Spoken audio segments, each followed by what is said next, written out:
Hello, hello, great people of the world. This is Zip. Welcome back to the show. I hope everyone is doing absolutely fantastic out there and you're having a great day, great night, great week wherever you are. And I am Zip.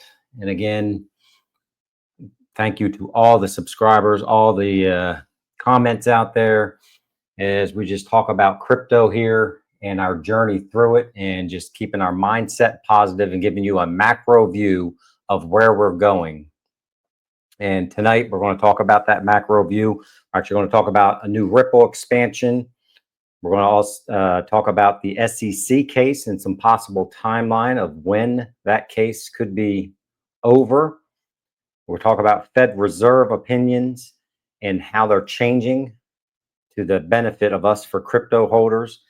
And then also about everyone that's jumping into crypto. Again, a big macro view. That's what I want to give to you, looking at the big picture so you understand where we are as we're going through this financial change that is happening right before our eyes. We're going to hit on BTC and kind of a big picture there with what's going on, and then also divert to what will happen with XRP, HBAR, as the institutions come in as well. And then talk about the golden age of digital assets meeting tomorrow. So if you want to listen to that, and then a new capability to hold your precious XRP. Again, please stay away from the scammers and be very, very careful out there and hold those crypto assets tight. But let's jump right into it. So Ripple constantly expanding, and where did they land now? Portugal. They're now in Portugal with Ripple payments, and that came out today. According to Ripple news release, this marks the first time the company's payment solution has been offered in Portugal, a development that both expands Ripple's footprint in Europe and bolsters the Portugal-Brazil payments corridor. Absolutely, we know that they're growing, and if you want an overview of where they are in Europe, we can see here.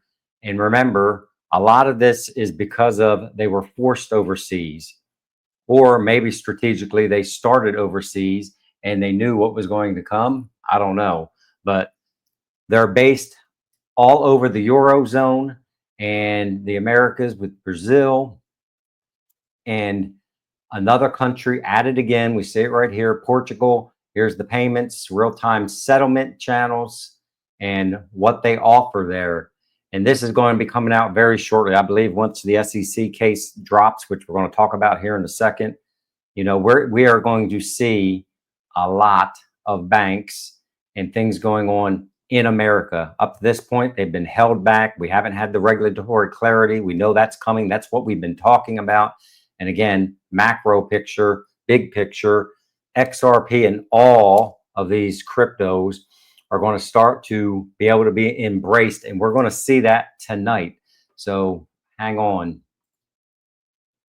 Smoke, drop a comment again in this video out there, and I'm going to back it up with proof out of the executive order and why we believe that milestones be over here shortly, within maybe by the end of March, beginning of April at the latest, because the executive order that Trump signed that second week he was in office, or the Wednesday of the first week he was in office, I don't even remember, because we have so much going on in this space and in the world in general with what's going on with these EUs. I mean, they're just coming out every day. But crypto specific, when this EO got dropped, executive order got dropped, there were specific timelines that are implemented within that we must meet, that the government must meet per the president's direction. But let's take a listen to this and listen closely to this timeline, and then we're going to go to the actual executive order so you can see it exactly what they're talking about here, and you can see it in real time and know that this just isn't a made-up video and dates that are just being splattered out there. But let's take a listen to this, ladies and gentlemen. Milestones are being established. So if you jump over the first one, look at the second one, B, it's actually 12B. Within 30 days, they have to identify all regulations, guidance documents, and orders from the last administration that affected our industry. And within 60 days, they have to have recommendations with regard to each of those. Should they be eliminated or modified or rescinded? And this is very fast. So by the end of March, we should have cleared up many of the problems that we've inherited from the past. There is hope within the industry that some of the enforcement cases, such as those against Coinbase, Ripple, Kraken, and others, will also be rescinded, but we'll find out whether or not that occurs in the coming weeks.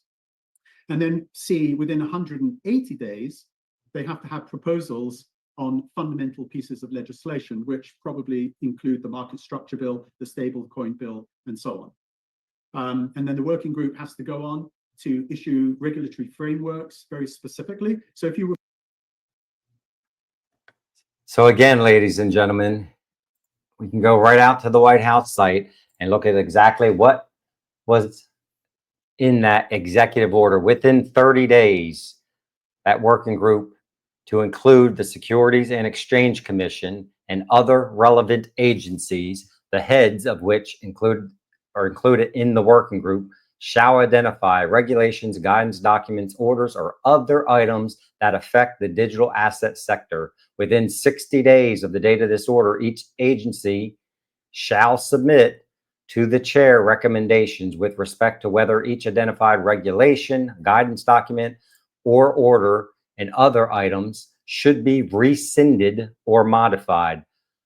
And as the gentleman was just speaking to, that includes the Ripple case, the Coinbase case, all the garbage that was put up against the corrupt SEC in the previous administration, looking to get those rescinded, appealed, dropped, whatever the case is. We don't know what's going to happen exactly, but there are specific timelines. And that's why I'm saying by the end of March, beginning of April, a lot of this stuff has to be organized. And then they have an additional 180 days to submit a final report.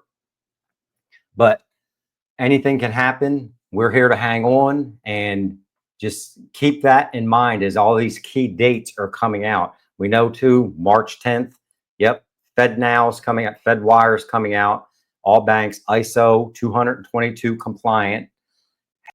However, we have seen a lot of dates here. They come and they go. Is my expectation that it's going to, that day, that magical day of March 10th, is when there's going to be an explosion of price and certainty? No, I don't believe so. I'd love it to happen, but being realistic with you and not being too hyped or up on hopium, realistically, these dates come and go, but it is a date that we want to pay attention to and when things can start to get implemented. But a lot of that regulatory, that implementation, we need the regulatory guidance and we need this case to be gone for Ripple specifically. Other things coming out. Again, the narrative of tonight's show is the macro picture. Everything is changing, ladies and gentlemen. Everyone is coming on board, and you're going to see by the end of this show, foundations coming on board. Everybody wants to jump in to the digital asset arena. Eleanor Tarrant came out. The narrative around crypto is changing, and the Federal Reserve, at the Federal Reserve, in a pair of speeches on Friday, Republican Fed governors Michelle Bowman and Christopher Waller both signaled a more open stance towards digital assets and their future in the financial system. Their words are notable because why? Because Trump will likely choose one of them. And again, we get into the political piece of this of, you know, maybe they're jockeying for position or whatever the case may be, but they're speaking our language. They're pro crypto, pro digital asset. And that is the wave that is going on. So we'll keep an eye on what happens with the Fed, but things are moving. And that's what we want to see, because at the end of the day, we're here to make money. I'm here to make money. You're here to make money. And that's why I am a non-emotional investor. I'm a utility maxi. Yes, I invest in a lot of ISO 220 coins. However, Bitcoin is right there too. And I'm not a maxi in anything. I'm here for the money. And I believe that's why most of you listen to the content. And that's what you're here for. So again, just stay non-emotional. Things are moving. Just hang on. Be safe. As we look in this article, foundations and endowments are also lined up to invest in crypto. Why, do we ask ourselves? Right here it says we don't have a crystal ball on how cryptocurrencies will become in 10 years. However, we don't want to be left behind with their potential that materializes dramatically. And that is what we're going to have. We're going to have a dramatic wave change of the financial system, of the environments. We talk about ETFs all the time that are coming out. There's more news on the XRP ETFs today. Another one, someone else filed another one, not talking about that tonight. But again, the broad picture, that's what I'm trying to bring you so you can understand long term. Many of us have been in these markets so long, and some of us pay attention to the markets and the dips. Do not get discouraged because we may see another large dip. That is a buying opportunity so that you are still here. If you're holding your bags 10 years from now, if you're younger, what is your wealth going to be worth? And that's what we're going to talk about here going forward. Just everyone is coming on board. Again, more news out there. Now, this is interesting. We're going to kind of delve into Bitcoin specifically. And don't shut your ears off because I've got a theory with this, and it's going to delve into the assets that we hold that have utility. Remember, Bitcoin's been around for quite a while, and it's had all of the hype and the backing, so to speak, and the price action behind it. Now, the cost of Bitcoin is extremely high, and you can still get into it, absolutely. But when we're looking for return on investments, some of the digital currencies that I speak to, XRP, HBAR, Cardano, will give you, in my opinion, a better return on your investment. Again, not financial advice, but what I'm pointing out in this is coming out is 5 billion in asset management Bitwise says governments and companies who want to buy Bitcoin will have to buy it from individuals willing to sell it. Why? Because there's only so much Bitcoin out there, right? 21 million of them.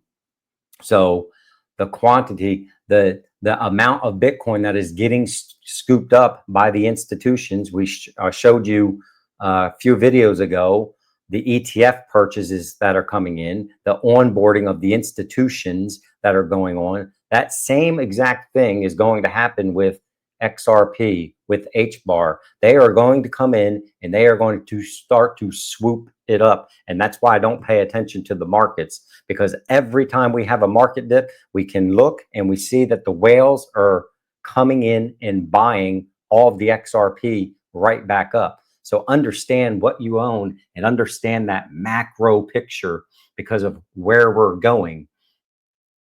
We are so few in number as compared to the large majority of the world. But as the information starts to come out, they're going to start scooping up all these assets to include the digital assets that I primarily talk about. But Bitcoin, it's going to become hard to get in the future. And the institutions and the governments, if they're going to want to buy all this up, and we're going to talk about the Bitcoin reserves here in a minute, if they're going to want to establish this, the quantities may not be there. So again, understand what you're invested in and look to the macro view in the future. So speaking of Bitcoin, now we're going to debate this here in a minute, and I'm going to show you why this headline is incorrect. But it says North Carolina introduces a bill to create a strategic Bitcoin reserve. Well, that's not really what the bill says, and that's why in several of these bills that come out, Bitcoin gets the headline. Okay, and some of that has to do with market cap, which we'll talk about here in a minute. But the Utah bill, as an example, it wasn't about Bitcoin, it was about digital assets. So remember, it's not just Bitcoin, and this one specifically for North Carolina was the same. Specifically, if you go to the bill, what it says is under the bill, exchange traded products of digital assets with an average market capitalization of at least 750 billion can be purchased with state funds, equaling up to the amount of 10% of the state funds. Again, digital assets that hit that market cap. Do you think XRP is going to be in that range in the future? Abso-freaking-lutely. H-bar, abso-freaking-lutely. So again, don't think that they're just talking about holding Bitcoin. While they will also be able to hold other assets, just like the president is talking about, a digital stockpile. It's not just going to be Bitcoin, it's going to be multitudes of coins, as we've been discussing. And again, so that big macro picture, that's what we want to look towards. We want to hold and continue to hold until all these institutions start coming in and we get the regulations through, which, as we were talking about, it's going to move fast through Congress. It's going to move fast through the government, crypto czar, the board. If Brad goes there, again, all things are coming together. It's a big puzzle, and we want to keep track of all the finite little details to see that bigger view. Other things going on that you maybe want to pay attention to as we finish up this evening. Tomorrow, a golden age of digital assets, charting a path forward. The subcommittees on digital assets, financial technology, and AI are going to be meeting. You can watch it right here on YouTube. That's at 2:30 p.m. Eastern time tomorrow. So if you want to hear about where the government is moving and where the golden age of digital assets is moving, they're going to have that discussion tomorrow. Don't know what's going to come out of it, but it's always good to be in tune and listening to what the government's doing, because many times it's not as broadcast as loud as some of these other things that are going on. And lastly, I'd like to make sure we talk about, because I'm always talking about, make sure you keep your assets on I prefer a hardware device. However, software wallets are fine as long as you keep your keys and you understand what you're doing with them and what the capability is. So it came out today, the Trust Wallet now supports XRP. Let's just take a quick look at this.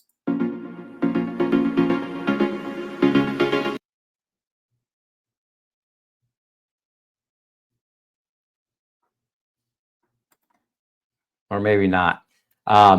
Anyhow, it's just a video about Trust Wallet. You can put your precious XRP on Trust Wallet if you use Trust Wallet already. So anyhow, it's another capability, as the banner says, keep your assets off of the exchanges. I do not like to keep assets on the exchanges. I like them in my wallet where I know they're safe. I own the keys, and I'm going to do a video on keys and stuff like that and just some ideas. I saw some information today that I was doing some investigation on, and just kind of where we're going in the future. But again, be safe. Keep your assets off the exchanges unless you're in and out of some trades. But the bulk of stuff, I would recommend, again, keeping them either in the Trust Wallet or hardware devices, but keep them where they're secured and you own your keys. All right. Well, again, with that, I appreciate everyone. Please like, subscribe. Let's grow the community so we can find folks that resonate together, and we're building and going through this journey, this crypto journey together. And we'll get bumps and bruises, but we're all going to go through it, and we're going to get across that finish line. So in the future, we become millionaires, multimillionaires, whatever the case may be, making profit, because that's what I'm here for, is to make profit. Know what you hold. And with that, Zip is out.